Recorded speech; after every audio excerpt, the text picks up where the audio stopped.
Okay. Okay. So my apologies to the people who didn't quite get there. Okay.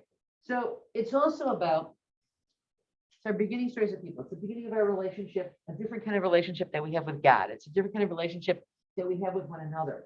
The story of freedom says if freedom was possible then, freedom is possible now for me personally. I made the change from being a slave to being a free person. I can make the kinds of changes that Mira is talking about. I can do the kind of internal spring cleaning. Not so easy to Amy mentioned. Okay. It's also about, right? How many times did it say, remember you were slaves in Egypt, don't treat other people though. Right? It's a huge story about what our mission is in terms of making the world a better place. This is a holiday of freedom from, right? We figure out what we're supposed to do with that freedom in 7 weeks. On Shavuot, we get the directions for here's what to do with your freedom. Hey, good morning, Barb. Let's make a little space. There's room over here. Yeah. Okay, great. Good morning. Okay. And is there more papers? Yes.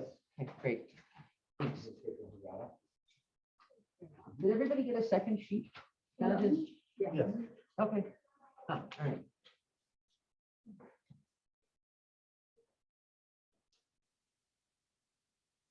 Okay. One of those, one moment, and one of these. Okay. Right. So it's not for nothing that we spend a huge amount of time on this Seder in this way, right? On this holiday, in this event. Let me just make sure I got all of them. Oh, it's the intergenerational transfer of our big story. Right? Yesterday's Haftorah, the verses that we read at the very, very end from Shabbat Hagadol, and the hearts of the children will be returned to their parents, and the hearts of the parents will be returned to their children. And this is an event where that happens, where that can happen. Okay. The last thing I want to really mention is that there's this big piece here. I love Everett Fox's translation of the Torah. Right? What he says he uses the word service and servitude instead of slavery and worship. Right. So we go from being, let my people go that they may serve me, and come out of their servitude to you, Pharaoh. Because service to Pharaoh is service to Pharaoh. That's all we're serving. We're serving Pharaoh and what Pharaoh wants. Service to God is service to making the world a better place, to being God's partners in Tikkun Olam. It's a whole different kind of servitude. And in Hebrew, the word is the same. It's avadim. We go from being Avdei Pharaoh to being Avdei Adonai, right? And it's amazing. It's a huge shift. And it's like really an important piece to keep in mind as well. Okay. So then we come to the next question. Any other thoughts about this first question? So what's our task at the Seder? What do we hope to achieve?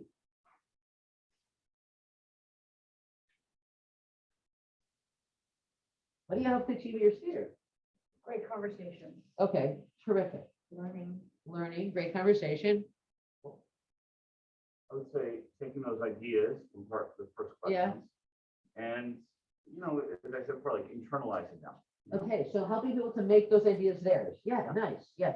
transmission of value. One generation to the other. Okay, huge, right? Anything else? You want to make sure it's a pleasant enough experience that people want to come back, right? Because one Seder is not enough, right? I don't mean one Seder a year. One Seder a year would be plenty. But one Seder in a lifetime is not enough, right? We want people to come back, to have because if you don't have people come back, right? If people don't feel, so there's a piece also, people feeling engaged, involved, included, welcome in some way. The activity that we did before, everybody was involved. The first thing I did, say your name and a piece of the Seder that means something to you. Just put everybody's voice in the room. And then everybody got up and we did an activity where everybody put a Seder symbol and we put in the order of the story, not the order of the Seder, right? And gave people an opportunity to chat with each other as well, right? Everybody was engaged and involved. And then had I taken the time, I would have said, now and you did it. You told the story, right? That was great. Okay. Yeah. So, children don't have to be there for all of us, of course. If children are there, then one goal is just along with what you're saying, make it delightful, intriguing, engaging for them so that it starts to stick in their memory. That's right. That's right. And it needs to be that way for everybody who's at the table and in different ways. And so what we're going to come to in the fourth question is who's going to be at your Seder, right? Because the kind of Seder that you run really depends on who's going to be at the table, okay, which we all know. All right. By what means do we use to accomplish these goals? Why these things? Why in this way? The things we do, right, are all the things we do at the Seder, right? That's what you started to say. We tell a story. And we'll talk about specifics in a moment. Last thing, right? How do we make it our own? Right? Who will be at the Seder? And let's start with this last question. What makes it feel draggy, boring, and burdensome? People being hungry. Great. You know what the solution to people being hungry is? A solution. Everybody got a solution? Harpas. At my Seder, we put out platters of vegetables and two dips. Right? We put out two dips. We put Barbie makes guacamole. I make mock chopped liver. Some years I made an herb with herbs, nuts, dried fruit, and yogurt, which was just like a pain in the ass. So I stopped making it. But it was also really expensive because all those dried herbs for all those people was like a lot of money. But whatever it was all those things are possible. So you put up, and we keep bringing out the dried, we keep bringing out the fresh vegetables. People are nibbling throughout the beginning of the Seder until dinner, and then we serve a lighter meal, right? Because people are, and we were at some place where somebody served. Oh, you were at that Seder at Mira and Miriam's house where somebody brought they found Terra chips for Pesach, and so we put out Terra chips as well. Ooh. So the Terra chips with the dips, with the vegetables, people like were munching for however long they were there. It's such a great thing to do. So, okay, so hungry is one. We have a solution for your hungry. What else makes it draggy, boring, and All burdensome? the stuff the rabbi. This rabbi says. We did drop. Yes, Yep. thank you. But our Seder is the Maxwell House Haggadah. So I think, so Fair. look, wait, everybody got one of those orange and, where's the pile of orange? The pile right here. This is one half of one step up from Maxwell House. This is the other one we haven't. Yeah, so this is one half of one step up from Maxwell House. The bottom line is, I don't think it matters what Haggadah you use, it's how you use it, okay? Okay. All right, so here's my thought. Anybody want, so what I think you have to do is you kind of have to say, do I have to read all these words? Right? My answer is no.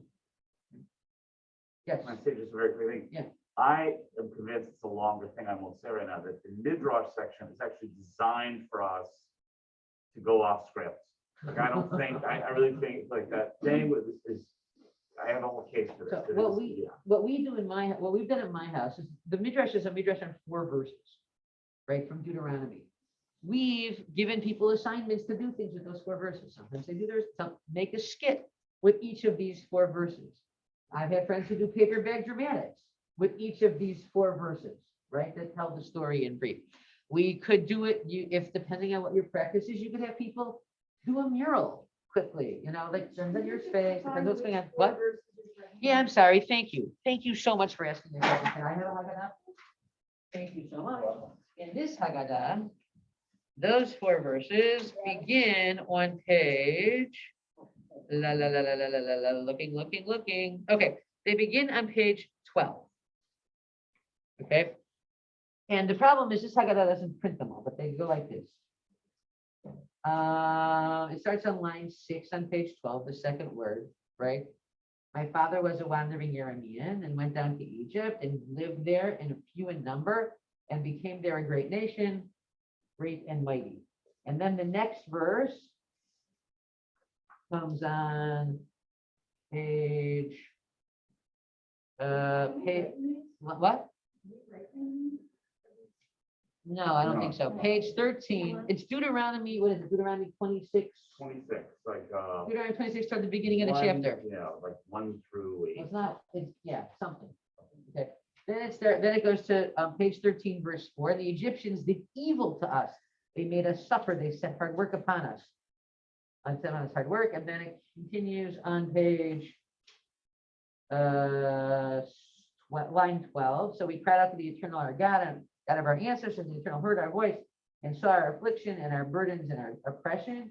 And then on page 14, line 7, the eternal brought us forth from Egypt with a strong hand, and now stretched arm with great terror and signs and wonders. Right? You just told the whole story in 4 verses. You played down Moshe, you played up God, you played up our debt to God, so to speak, right? You got the whole package. We never did the midrash. We always talk about the midrash. We investigate the verses. We think about it. The other thing the Haggadah does is the Haggadah, Jewish tradition adds, it never takes away, right? Hence the way the piece of Talmud looks. Just adds. Right, and you just add, you keep adding, right? You get this big fat volume of Talmud. So you get a little Mishnah, a little Gemara on it, and then you get Rashi and Tosfot and Rabbi Hananiel. And then here's the references to the hyperlinks, right, so to speak, to the other places you can look on the other books, right, if you want to. And then if you get the big fat edition in the back, they got like the guys who are like commenting on what's going on in it. We never lose things. We only add. Okay. So what the Haggadah did is it kept adding. It tells, there's a debate. Should we tell the story from we were slaves, or should we tell the story from we were idol worshippers? Okay, well, let's put in both. Okay, should we tell the story with symbols? Okay, we'll talk about Pesach, Matzah, and Maror, right? Like Rabban Gamliel says at the end. Should we tell the story with a midrash on the Torah verses? Great, I got a really short version of the story. 4 verses. Don't worry about 14 chapters at the beginning of Exodus. I got 4 verses for you, right? Base yourself on these 4 verses, chat about them, right? Engage in them, okay? In all of it, right? And then you come to the end, and I just want to, I think sometimes I was having this conversation with somebody the other day, and we thought that this actually should be at the very beginning in some ways, not right when people are like ready to be done. You turn to page 23, right? You get what I think is the crucial line in the Haggadah. In every generation, a person must look upon themselves as if they personally came out of it. As it says, and you should tell your children on that day saying, or your child on that day saying, it's because of this, because of what the eternal did for me when I went forth to you. Right? I was there. I experienced this. This is my story. I'm gonna tell it. Right? Make it my own. The Seder symbols are there as to be used for us to tell the story. The Haggadah is here as a guidebook to say, let me use this as a guide to tell the story. You don't have to read all the pages, and next one has a crappy translation as well, right? You know, the thing, what I like, you know, that it's some year, one of the things, you know, Barbie does not, the Haggadah that I like the best is for grown-ups, is A Night to Remember, the Michel Sion one. I like it because I love the pictures. I like the illustrations. The text is the same, but the illustrations are downright brilliant. You could spend a whole evening skipping the text and talking about the pictures. Right? You could do that with a lot of Haggadot that have pictures, right? We've been illustrating, Jews have been illustrating Haggadot forever. We will not talk about the hunting of the hare. Okay, moving on. Hi, everybody. Are you good back there? I have not paid attention. Sorry. Anybody need anything?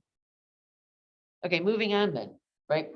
So we make it our own. We sing songs. We tell stories. We have family traditions, right? Whatever it is, we find ways of connecting with it. All right. So then, how do we come? Let's look at the second page. Oh, so no. How do we make it our own? Before we look at the second page, how do you make it your own? What have you done at your house that's made it your own?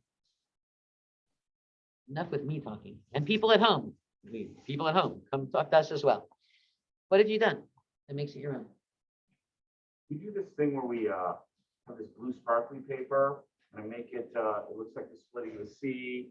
And there's also, we have this amazing big mural that our kids made with their Zadie. And then I, in the past, have put on a big beard and bathrobe, and I come down with a stick, and I'm, leave them and a little bit, right? It takes like 3 minutes, but it's fun. And, And what age group does it work with?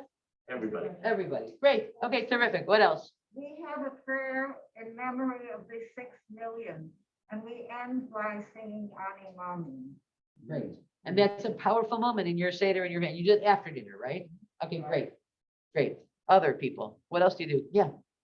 We do a reenactment of the story, similar to what Rabbi was suggesting, where the kids actually build these blocks and build the pyramids, and then we have Pharaoh basically telling them and hardening his heart and going through that.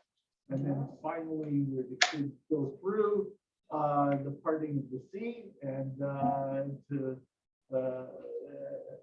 out of Mitzrayim, and the kids really get into it, but the adults have a blast. Okay, cool.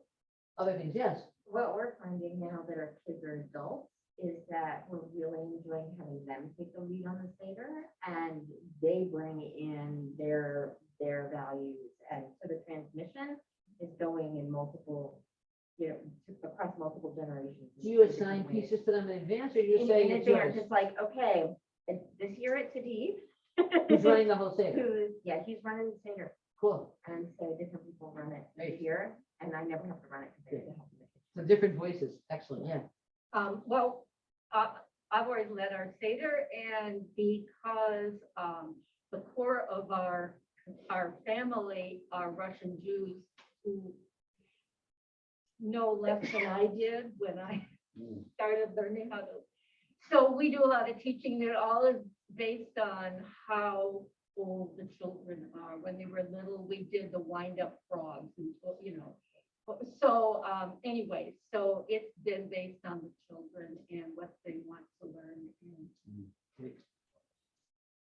We do, always do some silly thing right before the questions. Most notable, we have a little chicken that does the chicken dance, and we turn it on, and we have everyone to stand up, and everyone has to do the chicken dance. But we've done different things every year to. Because, To invoke why are we doing this? great. It doesn't have to be, the 4 questions are there as a prompt, right? They're there in case the kid doesn't bother to ask a question. Here's some questions he could ask, right? That's what it's doing there. That's what it's doing there. And these are like scripted questions. And besides which, we haven't seen half of those things. Right? Bring green balloons. The Right. other thing is to have an egg timer, but like one of those really big timers that you can find around, and flip it, and if someone has to ask a question by the time the timer. Great. If you all have the same Haggadah, put a piece of paper in everybody's book at random places with a random question, a random idea, a thing they should read, a question mark that says it's your turn. Come up with something to say, right? Whatever it is, but make sure it's a part you're going to do. You don't want anybody to feel left out. Another thing is Barbie, and I have to give her great credit for this. One of the biggest debates we had every year was, what time are we eating? Right? We're going to start at this time, Sarah Lynn. At what time are we eating? And it wasn't because she wanted to know when to turn on the soup, right? It was because she wanted to know, how long are we going to make people sit here? Right? And I always finished within 5 minutes of whatever that was. And if I had many things planned, I had to skip some of them if we got into a good discussion about something, right? Then we did that, and we didn't do something else, right? So it's kind of really keeping an eye on a sense of time will also keep it from being dragged. Because the worst thing is if you say, oh, yes, do that, and that, and that, and that, and even if we're eating vegetables and chips, it's still too long to sit, right?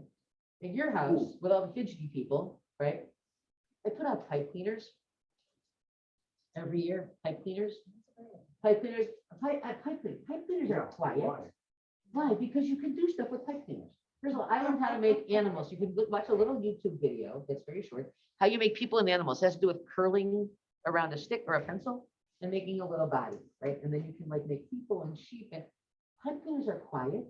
They're easy to play with. You can do experiments from them. You can make people from them. You can make sheep from them. They, just don't get the ones that have like the glitter that's going to fall off. Okay. Pipe cleaners, stickers are fun depending on the age of people. We've done a thing where everybody who any kid who asked a question or said something or participated in some way, we put a little check mark, a little sticker next to their name.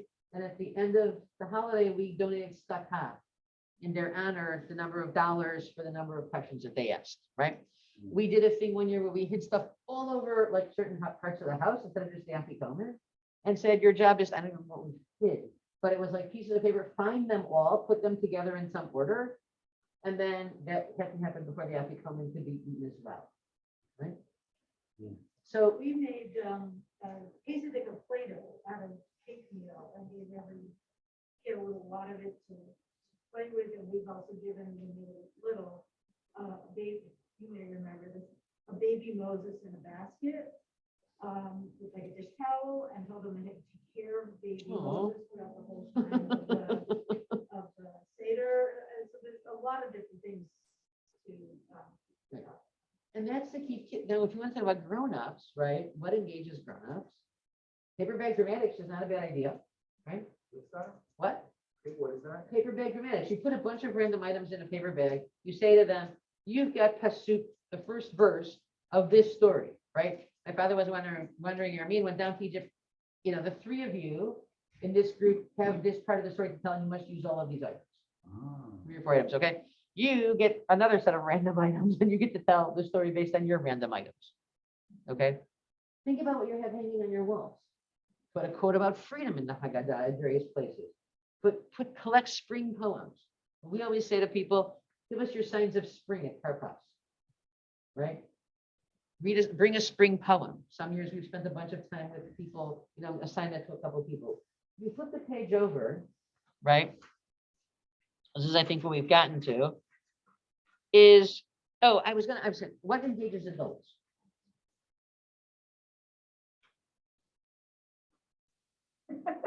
Nothing.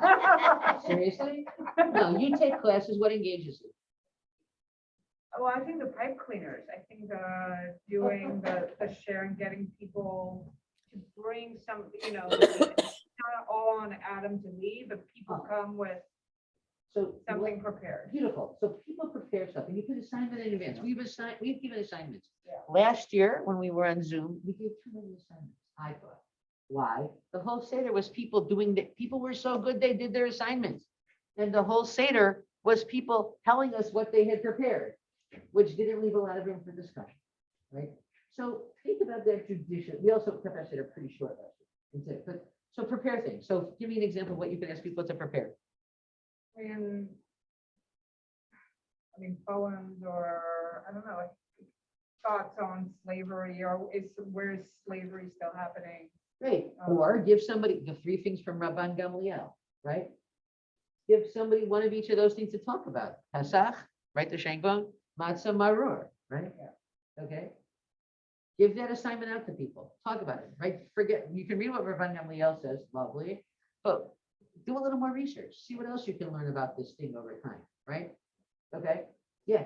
Quick question. So we do something, I'm just curious what you think of this, which I think helps avoid some of the people getting focused because they're getting restless and waiting for dinner. I think like sitting around the table where you're going to eat itself can sometimes be a problem. So we do a huge chunk of the first part in our living room. We're sitting in comfortable chairs. You know, you need a table to put like salt, salt water and stuff. But I can imagine like in your living room, like sort of say, and then you move to the Our table. problem was that for Pesach, we had so many people, we moved our dining room to our living room and our living room to our dining room. We didn't have that option. But yes, if you have the spaces, that's fabulous. Yeah, it's beautiful. When we were alone for COVID, we took a bunch of pillows on the floor and the whole family sat there with the Zoom screen. Nice, Nice. nice. Okay, so ways to keep people less, it's like, it's different if you're home, but if you give people an, yeah, We talked about children, we talked about adults. How do you engage Teenagers. stuff? I knew you were gonna come to teenagers. Oh, I did not sleep last night Yeah. thinking about your question. I knew that was, no, that was okay. I didn't sleep on that anyway. What? A special breed unto themselves. So that's a question. That's a question. So let's workshop that answer for Ariel and Jonathan. What do you do with teenagers? And teenagers who are, some of whom are interested and some of whom are not so interested in participating. Yeah. Give them an assignment, have them lead a part of the Seder. With a friend. Yeah. I think the with a friend is important in this case, because I think the friend might bring the kid along, right? I was just thinking about that. And a friend who's maybe not Jewish, that they. The friends are Jewish, but I think the opportunity to work in partnership, you don't want to let your friend, it's like, it gives you a different kind of opportunity there. Yeah. They're not on the spot. Wendy, what did you do with your kids on scallions? Eating the onions during the. Is that what it was? Okay. I mean, They did something, they were hitting each other with scallions. They Look, loved that. we put out squirty frogs for years. Yes, you can buy them. They're little plastic frogs. You fill them with butter and they look like a little squirt things. You have to decide if you want that at your Seder. Right? Yeah. Yeah. It's a question. for years, they were very popular, and then we put them on the table and they like, nobody picked them up. It was like the weirdest thing. Suddenly, nobody was using the squirting crumbs anymore. I mean, it was like, when the Shapiro kids were teens, there was a lot of squirting. But after that, not so much. So it's just a matter of what works. Yeah, go ahead. What else? What else for teens? Well, we had the marshmallows for the hail, the reenactment of the hail, and we would throw marshmallows at each other. There you go. I Yeah. mean, Elliot is really into current event and social studies, so that would be his angle to like connect the past to the current. Right. So to think about the specific question for this, like last year for my father-in-law, who doesn't do Seder, he doesn't do Seder at all, but because it was on Zoom, we figured we would invite him. He lives in Sonoma. He has vines in his yard, basically. So we decided that we assigned him Kiddush and to say, talk a little bit about vines and growing grapes, right? You know about that, right? So we picked a thing that was of interest to people. We picked things that we thought might be of interest to people, which goes back to what you're saying about Elior. And that might work here as well, but I think that the teaming up might also be a possibility. I wonder if it's like on a theme, trying to get an idea of, what they're dealing with, grappling with the high school, or like, because I would think the problem would be they do rolling their eyes, sort of just not. So if it's something political or something social that's going on that they're into, connecting it somehow, tough one. Rolling eyes is not bad, because Here's they're the engaged. rolling eyes. It shows they're engaged. Right, that's right. Okay, people at home, I'm sitting down, sorry. Okay, so I think, does that help a little bit? But maybe, you'll see. The other thing is that I also thought a lot about the fact that bottom line is, like, and I'm not making this link to anybody ever. The Russia is still at the Seder, right? The Russia, the wicked son, didn't not show up. They showed up. They rolled their eyes. They showed up. They sat like this. They showed up. They asked pokey questions because guess what? Pokey questions are sometimes useful and necessary, right? But they showed up. So showing up matters because the bottom line is we want people to keep showing up to this event and it's got to keep changing.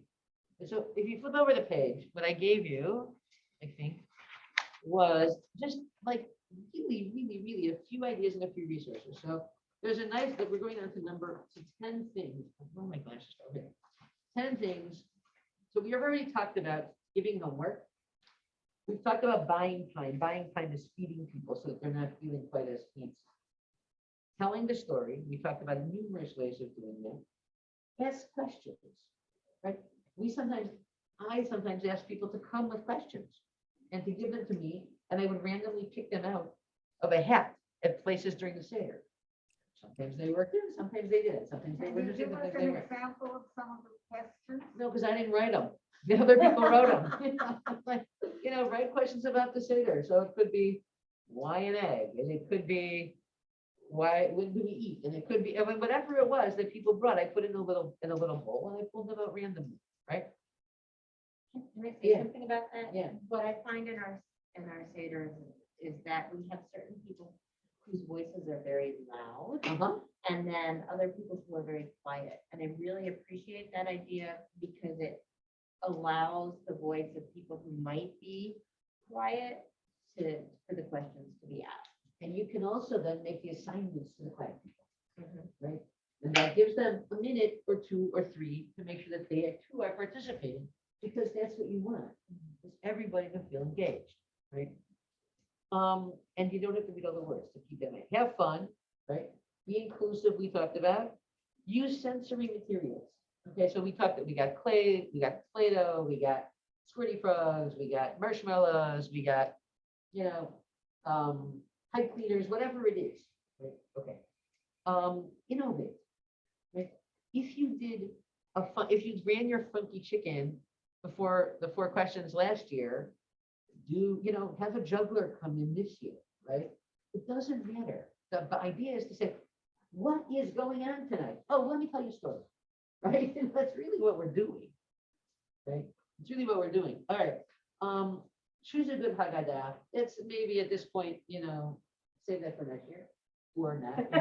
There's a website I will tell you about. It's down here on it's haggadot.com. If you don't know about this is like a deep, deep, deep rabbit hole. It is free. They ask you to make a donation. It is DIY Haggadah up the wazoo. It is unbelievable, the resources that are available. Illustrations, coloring pages, traditional Haggadot, not traditional Haggadot as a basis, readings, articles, questions, clip art. You put it together, print it, and done. It replaces the opportunity to go to Kinko's with your, glue stick and scissors before Pesach to make your own Haggadah.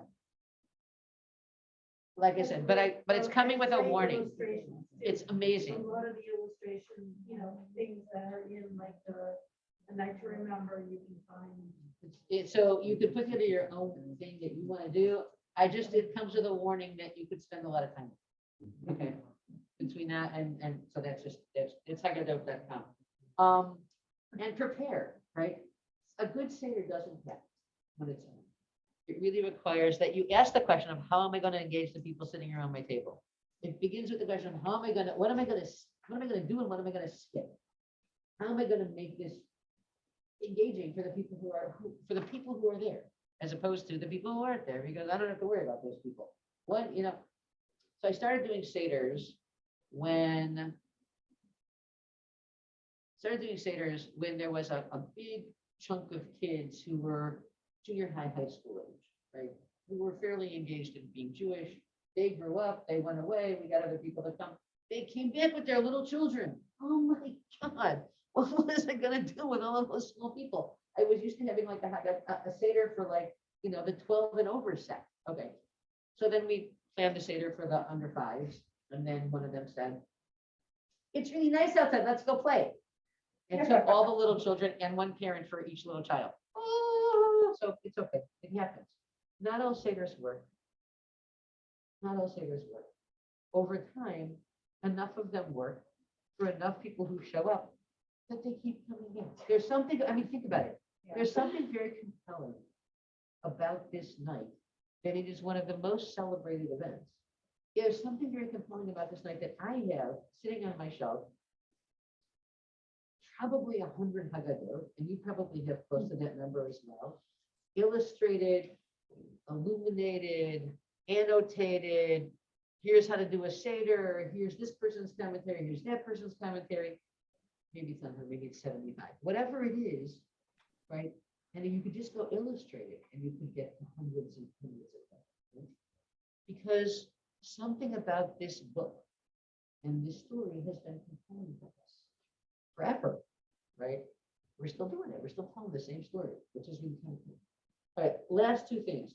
PJ Library. If you're doing for the little kid or doing little kids, this is they have some good resources online. There's some downloadable stuff from them as well. Between them and the next one, which is Judaism Unbound, and their Passover site, they even have drinks. They have suggestions for cocktails to go with the holiday. I didn't check to see if the ingredients were all kosher Pesach or not. However, some of them have to be, and then there's the opportunity to do that. So Judaism Unbound sponsors Judaism Unbound. They're their own organization. It's not through our reconstruction. No, that's Ritual Well. This is Judaism Unbound. Okay. And they have some very cool stuff. The other thing that you could do, and there's no reason, it depends on your Yontif and Shabbat practices. One year it was Chag, not Shabbat. I brought home a big TV and showed the first 2 minutes of the Prince of Egypt. Okay, the first 2 minutes of the Prince of Egypt, little tiny Israelites building very big buildings for Pharaoh, right? It was clear what mattered were the buildings and not the little people, which is really what slavery is about. The people don't know. Right? It's a great scene, the first one. There's also links between PJ Library and Judaism Unbound. There's links to a bunch of the short Bim Bam videos, some of which are actually fabulously excellent. They used to be called Godcast, and then they changed them to the stupid name Bim Bam. Sorry. And some of them are excellent. You have to watch them. They're like 4 minutes long. And if your hard practice allows for it, showing one or two of those and using those as a way to get into the story and tell it, not bad. Well, grown-ups at your Seder, pick a text that delights you. Pick a Hasidic text that turns you on. Pick a Mussar text that turns you on. Pick a midrash that's like crazy. If you don't think that people know the whole midrash about the women and their mirrors and their tambourines and whatever else, go for it, right? Use that as a way into the story. It's a text that really that you want to share with people, that you want to do as a piece of text study with the group, right? As a way into the story as well. Find some songs, right? We have sung for many years as a Peter, Paul, and Mary song. There is a man coming to Egypt, and Moses is his name. Right? Shira Schwartz, thank you very much, taught me that song when I was teaching in the day school. It's a really great song, and if you can find it, it's worth learning, printing the words and singing. We sometimes had people. One of the assignments we gave to somebody was bring 3 freedom songs. Right? We mostly come up with African American freedom songs. Bring 3 freedom songs, and we'll sing them at various points throughout the Seder, right? Throughout the beginning. And this is only the before dinner part, right? So here's the deal, right? When my mom was at Shalom, and I led the Seder at Shalom, they said to me, "All right, you got," I think it might have been 45 minutes before dinner, right? And food will come out after 45 minutes, so don't mess around. Might have been 30 minutes, I don't remember which. And you will have 15 minutes after dinner for the 12 people who are still there. Thank you, Lorraine Hertz and her family, who always stuck it out till God got you. Okay. Bottom line is you can do what you need to do in the amount of time that you have if you prepare selectively, right? It depends on what your goal is. My goal was a presentation Seder there, so I did manage to call on a few people and get a little bit of thing going on, right? Because that was I needed to put that in. I couldn't do it totally the other way, right? You got 2 hours, do 2 hours, yeah. So what do you do to engage people in the second part of the Seder and after dinner? How do you get people engaged in going back to the Haggadah? How do you keep people to that? Right. So what's the answers, suggestions, thoughts? Let's sing. I always sort of highlight the singing. Right. It doesn't always work, but 2 cups of wine, and I don't sing everything. Yeah. I say, all right, we turn in my house, it's like, here's a page. Anybody got a song on this page they must sing? No, let's move on. And if you got a song on this page, oh yeah, we want to sing 3 songs. Great. Okay, that's one possibility. The other possibility is to really move it along. What do you have to do? You have to drink 2 cups of wine. It would be nice to welcome Elijah. You have to say the bracha, and you have to wrap it up. So figure out, are we going to sing Echad Miodeh and Chad Gadya? Maybe not. Years that I knew that there were people who were going to cut out early, right? I knew this already, that people were going to leave before the end. I moved Echad Miodeh to before dinner. I had to end with Chad Gadya. It had to happen. For me to be at the end of the Seder, and then Chasal Sidor Pesach, right? But I moved the Chad Miodeh to before because I didn't want those children who were leaving early to miss both of those big Seder songs. I do, okay, fine, whatever. But okay, and if you have a lot of people who like to sing, then sing away, friends. Right? Sing while you're doing the dishes. Sing while you're putting away the food. One year we sang Shir HaShirim songs while we were putting away the dishes. It depends who's there. Depends who's there and what they know and what they can do. But if singing is fun for people, then great. And if people don't want to come back so much after dinner, keep it really short. What they have also done, and this might be transgressive for some, is making dessert after the entire Seder is entirely over. Rather than having a really long meal, that by the time everyone is tired, everyone's ready to go, have dinner and say, okay, we're going to sit here for Amazon, and we'll do halal, and then when everybody is done, then your people are doing the dishes, then bring out the fruit slices and the cakes and the Sounds great. I'd like to hear what people do with the afikomen, what the various traditions are. Go ahead, Arno. In my family growing up, generally the adults did them. As the kids got a little older, we would hide them and make the little kids go look.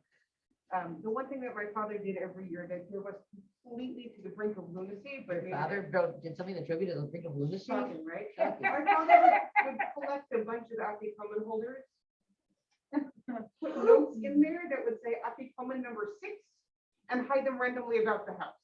And so you'd see this little, little piece of cloth sticking out. Yeah, it's afikoman number 6. Does that mean there are 5 more before that? Maybe not. So he just went all over the house trying to find. But only one had the Only one actual. actually was the afikoman. That's great. Wow. Brilliant. We cut up a matzo box into a puzzle, but first, before we did that, we put a clue on it of where the afikoman was actually going to be hid, and then hid the puzzle pieces, and they had to find the puzzle pieces, put the matzo box back together, read the clue to go find the Oh, afikoman. cool. Nice. Nice. Wow. Nice. Like I said, so one year we scattered things all over the house, they had to find it in the afikoman. We made it collective. All kids got a gift at our house. Yeah. It wasn't Yeah. just like, when I was growing up, that one kid Oh, yeah. got a gift. So everybody gets a gift. And it was, so it was a collective process. Every one year, I was sitting on the couch, which my living room couch was in my dining room. And it was like, we were ready to go back to dinner, and like, the kids were like, we couldn't find the afikoman, we couldn't find the afikoman. And I'm sitting there, and they're all sitting here, these are little children, so they're sitting here, and I'm looking right at it, and it was in my kitchen, and I could spot, and they all turned around and one of them came over and sat where I was, put their head where I was sitting, right? So, It's great. but I think it's really about, and the other thing is just relax, if you can, right? Don't be in charge of the food and the Seder, if you can do that, right? If you can avoid being in charge of both, don't be in charge of both. Like I did all the cooking, or most of the cooking, and Barbie was in charge of the food for the Seder, because I was running the Seder, right? So it was like not my job, okay? So if you can do that, that's useful. And then I think the last thing is, this is not on there, but Hadar, it's hadar.org, HADAR.org, puts out every year a Seder supplement. And this year has a couple of actually nice, like discussion starter things. There were 2 or 3 discussion starters, and you can download it. You can no longer get the hard copy in the mail because it's too close to Pesach, but you can download it. And there was some, like one of them at the end was. Is it a whole Haggadah? What- No, it's not a Haggadah, it's a supplement. There's a lot of essays about Pesach, but then this one is word games for all 4 children. Like you get assigned a thing and you have to get your partner to guess what it is, right? Without using certain words, or you could play it a different, whatever it is, there's an opportunity or there's a debate, which really, where does it make more sense to start this story? From we were slaves or we were idol worshipers, right? Have that debate. Or 2 different ways you could, this is a really good one, I think, which might work well with teenagers. This one, persuading the powerful. What's the best way to, if you want to make change, what's the best way to do it?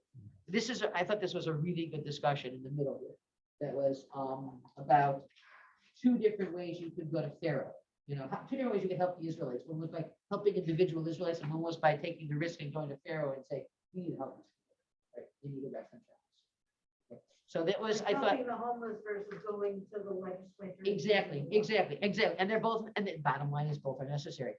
But it's an interesting thing, it's 2 different midrashim about how Moshe helped the people, right? And so it's a really short thing to do, but you could definitely like run a little debate about this. Okay.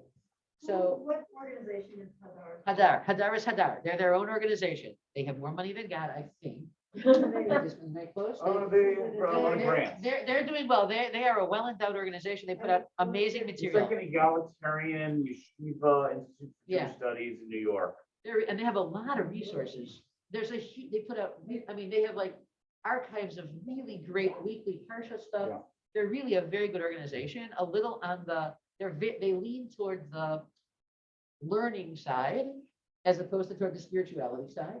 I think they're a nice balance with this super Jewish spirituality, but Yeah. whatever. That's right. I think that's great. they're just, Oh, with the introduced. They're not connected to them at all. I'm saying they're a balance. In other words, these guys are, if you want learning, they run online Batei Midrash, they run classes, their stuff is very, very text-based and usually very good. What is Um, Hadar? Hadar.org, Hadar.org, HADAR. HADR.org, yeah. They're really good. Okay. All right, friends. So much. Thank you so much. Wow. Have such a sweet Pesach, everybody. If you have questions, please be in touch. Yeah, and let's just reset the Haggadah, go back in the back of their, in the box in the back of the room. And please help to reset this room. Yeah. Have a It's sense of- it's so helpful. Thank you, Sarah Lynn. Okay, let's stop the recording. Thank Hey you. there. Thanks. Thank you. Okay, Judy, I hope that was okay. All right, great. All right, I'm gonna stop the recording, friends. Oops, that side. Okay. Yes. Are you sure you want to stop recording to the cloud?